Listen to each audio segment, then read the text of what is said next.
बाटे कौन मजबूरी जे बनाव तारू दूरी कैसे जिया बोला हम तोहरा बीन हो बीन हो बीन हो। चलो तब रात अभी रहत फरक मुलाकात होही मेला के दिन हो।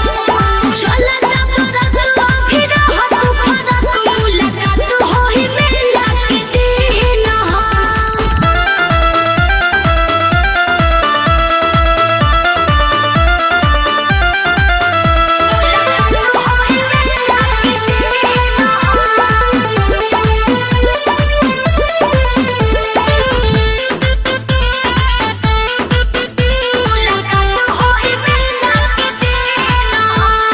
सुनो ये करे जा तू मिले खाती आई हो अपना मजनुआ के जान कर सही हो।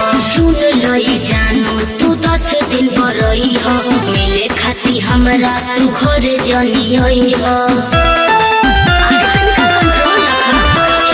सुनो ये करे जा तू मिले खाती आई हो अपना मजनुआ के जान कर सही हो। सुन लई जानू तू 10 दिन बरई हो मिले खाती हमरा तू घर जनी आई हो। तू न मिलब तो रानी नहीं ढुकी अन पानी तू न मिलब तो रानी नहीं ढुकी अन पानी सुखी चैन जाई कुली हमसे छीन हो छीन हो छीन हो। चलो तब रात अभी रहत फरक मुलाकात होही मेला के दिन हो। चलो तब रात अभी रहत फरक मुलाकात होही मेला के दिन हो।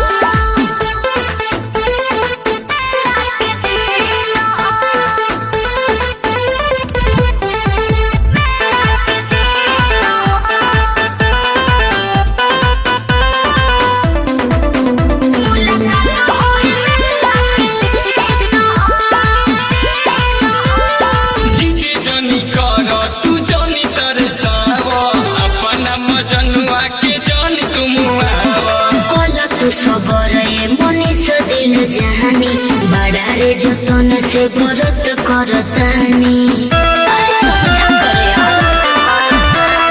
जिगे जनी कर तू जनी तरसाव अपना दीवाना के जान तुम आवा। कल तू सबर मनीष दिल जहानी बड़ा रे जतन से व्रत करतानी। बोला तू ही कैसे रही जुदाई कैसे सही बोला तू ही कैसे रही जुदाई कैसे सही तू तो रहतारू भगती में लीन हो लीन हो लीन हो।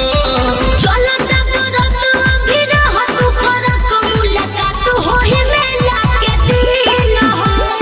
चलो तब रात अभी रहत फरक मुलाकात होही मेला के दिन हो।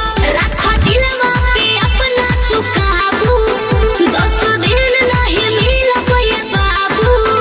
बाटे कौन मजबूरी जे बनाव तारू दूरी बाटे कौन मजबूरी जे बनाव तारू दूरी कैसे जिया बोला हम तोहरा बीन हो।